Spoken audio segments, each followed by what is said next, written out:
a lot earlier. I'll give it a try. He's got a long arm. Thank you. Can you talk to us about two things, sir? One, since your conversation with President Xi of China, have you seen any indications of action or lack of action from China that has led you to believe whether they will intervene and help Russia, either with the sale of arms or the provision of supplies to support this war in Ukraine? And secondly, can you say whether this... had a very straightforward conversation with Xi now, I guess it's 6 days ago, 7 days ago, in that range. Make sure he understood the consequences of him helping Russia, as had been reported and as what it was expected. And making sure he had economic relations and economic growth with Europe and the United States, and indicated that he'd be putting himself at significant jeopardy in those aims if, in fact, he were to move forward. I am not going to comment on any detail about what we know or don't know as a consequence of that conversation. But tomorrow or next, because I think that China understands that its economic future is much more closely tied. I'm hopeful that he does not get engaged. We also did discuss today that there's a need for us to set up, NATO to set up, and the EU, to set up a system whereby we have an organization looking at who has violated any of the sanctions and where and when and how they violated them. And that's something we're going to put in train. It's not done yet. So with regard to Xi, I have nothing more to report. With regard to food shortage, yes, we did talk about food shortages. And it's going to be real. The price of these sanctions is not just imposed upon Russia. It's imposed upon an awful lot of countries as well, including European countries and our country as well. For example, just give you one example. But we had a long discussion in the G7 with with both of wheat in the world, as well as Canada, which is also a major producer. And we both talked about how we could increase and disseminate more rapidly food shortages. And in addition to that, we talked about urging all the European countries and everyone else to end trade restrictions on sending as we move forward.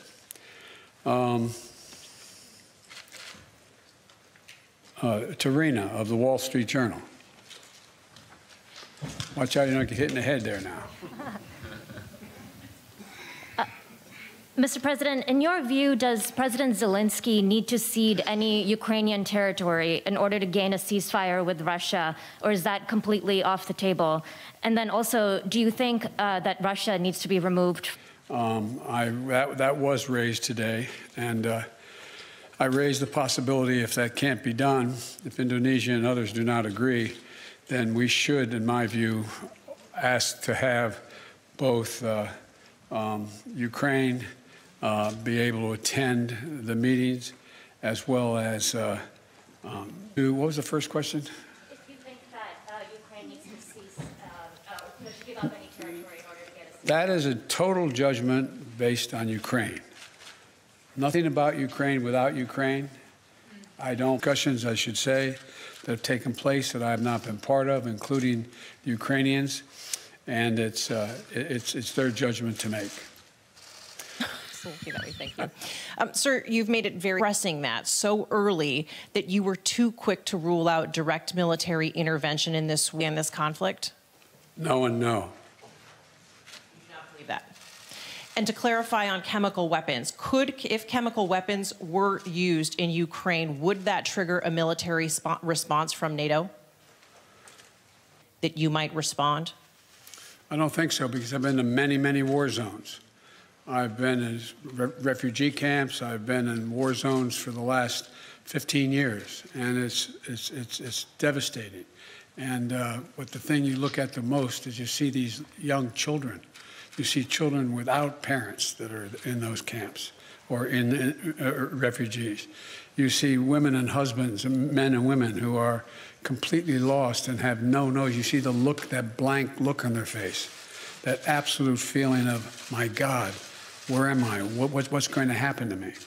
And so what it will do, it will reinforce my commitment to have the United States make sure we are a major piece of dealing with the relocation of all those and outside Ukraine. For example, this is not something that Poland or Romania or Germany should carry on their own. This is an international responsibility. The United States, as a leader, one of the leaders in the international community, has an obligation to be engaged and do all we can to ease the suffering and pain of innocent women and children and men, for that matter, throughout Ukraine, and those who have made a lot of people.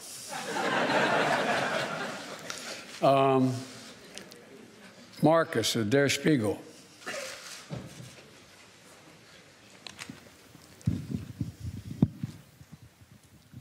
Thanks, Mr. President. There's a presidential election coming up in 2024, and as you know, kidding. there are yes, that's true. And there are widespread concerns in Europe that a figure like your predecessor, maybe even your predecessor himself, might get elected president again. Are there any steps, anything you are trying to do and NATO is trying to do here these days to prevent what you're trying to do becoming undone 2 years from now? Thank you. No, that's not how I think of this. I've been dealing with foreign policy for longer than anybody that's involved in this process right now. I have no concerns about the impact. I made a commitment when I ran this time. I wasn't going to run again, and I mean that sincerely. I had no intention of running for president again. And until I saw those folks coming out of the fields in Virginia, vile rhyme that they used in Germany in the early 20s, or 30s, I should say. A young woman was killed, a protester, and he was asked what he thought. He said, "There are very good people on both sides." And that's when I decided I wasn't going to be quiet any longer. And when I ran this time, and I think the American press, whether they look at me favorably or unfavorably, will acknowledge this, I made a determination. No election is worth my not doing exactly what I think is the right thing. Not a joke. I'm too long in the tooth to fool with this any longer. And so we're a long way off in elections, a long way off. My focus, if any, I have the room to continue to do the things that I've been able to do in terms of grow the economy and deal in a rational way with American foreign policy and lead the world, be the leader of the free world. So, but it's not an illogical question for someone to ask. I say to people at home, imagine if we sat and watched the doors of the Bundestag broken down and police officers killed and hundreds of people storming in. Or imagine if we saw that happening in the British Parliament or whatever. How would we feel? And one of the things that I take some solace from is I don't think you'll find any European leader who thinks that I am not up to the job.